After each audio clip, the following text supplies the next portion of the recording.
জেলা কোচবিহারের আকরাহাট ফলিমারি এলাকা। এখানে এক ব্যক্তির লাগানো গাছের জঙ্গল থেকে আচমকাই আতঙ্ক ছড়িয়ে পড়ে স্থানীয়দের মধ্যে। আচমকাই 2-3 দিন থেকে এক গাছের ভেতর থেকে একটি নখযুক্ত হাত বেরিয়ে থাকতে দেখেন স্থানীয়রা। সেই নিয়ে রীতিমতো আতঙ্ক ছড়িয়ে পড়ে গোটা এলাকায়। স্থানীয়দের মধ্যে বেশ কিছু মানুষ এই হাতকে ভূতের হাত কিংবা দানবের হাত বলেও মনে করতে শুরু করেন, এমনটাই জানানো হয়েছে। কবে থেকে দেখছেন আপনারা? পরশুদিন থেকে। পরশুদিন থেকে। আর কতটা আতঙ্কে রয়েছেন আপনারা? আতঙ্ক তো থাকবোই, বাচ্চা টাচ্চা আছে। আচ্ছা, কি মনে হচ্ছে কিসের হাত হতে পারে? ওইটাই তো জানতে পারছি না কিসের হাত। কেমন দেখতে হাতটা? কেমন দেখতে হাতটা? বাননের মতো। আচ্ছা, এই যে জায়গাটা, এই জায়গাটা এলাকাটার নাম কি? হলিমেরি ফলিমারি। একরাঘাট। আকরাহাট ফলিমারি। এখানে মানে কবে থেকে দেখছেন এই সমস্যা? পরশুদিন থেকে। আবার অনেক মানুষ মনে করতে থাকেন গ্রামের এর থেকে কোনো বিপদ হতে পারে, তাই তো রীতিমতো পুজো অর্চনাও শুরু করেন গ্রামের বাসিন্দারা। তবে এরপরেই খবর পাঠানো হয় বন দফতরের কাছে। নদীর একেবারে পাশে থাকা এই জঙ্গলের মধ্যে বহু মানুষ কুল কিংবা ডালপালা কুড়োতে যান। হঠাৎ করেই সেই জঙ্গলের একটি গাছের মধ্যে এই নখযুক্ত হাত বেরিয়ে থাকতে দেখেন এক স্থানীয় বাসিন্দা। তারপরেই গোটা এলাকায় আতঙ্কের সঞ্চার। বর্তমান সময় স্থানীয় বাসিন্দাদের তৎপরতায় উদ্ধার করা হয়েছে সেখান থেকে একটি বন্যপ্রাণ।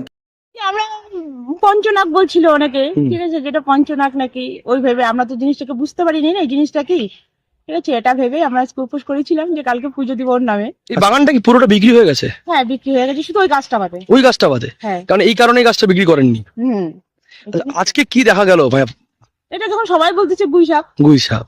তা ভয় কমেছে আপনাদের? হ্যাঁ, কমে গেছে। এখন কি উপোস ভেঙে পুজো দেবে? কালকে পুজো দেবো। পুজো দেবেন? হ্যাঁ, হ্যাঁ, কিছু জিনিস দেখলে খবর দিয়ে নিয়ে এসে জিনিসটা যাচাই করাটা ঠিক আছে। এই ঘটনার খবর পেয়ে এলাকায় পৌঁছন বন দপ্তরের একটি দল এবং বন্যপ্রাণ উদ্ধারকারীরা। তারপর গাছের ডালের ভেতর থেকে উদ্ধার করা হয় একটি বেঙ্গল মনিটর লিজার্ডকে। এই ধরনের মনিটর লিজার্ড প্রায়শই এই জঙ্গল এলাকাগুলোতে দেখতে পাওয়া যায়। এমনই একটি লিজার্ড হয়তো সেই গাছের ডালের মধ্যে ঢুকেছিল। সেটাকে দেখেই অনেকে অনেক রকম ধারণা মনে করছিলেন। আবার গ্রামের মধ্যে বেশ কিছু কুসংস্কার প্রচলিত রয়েছে।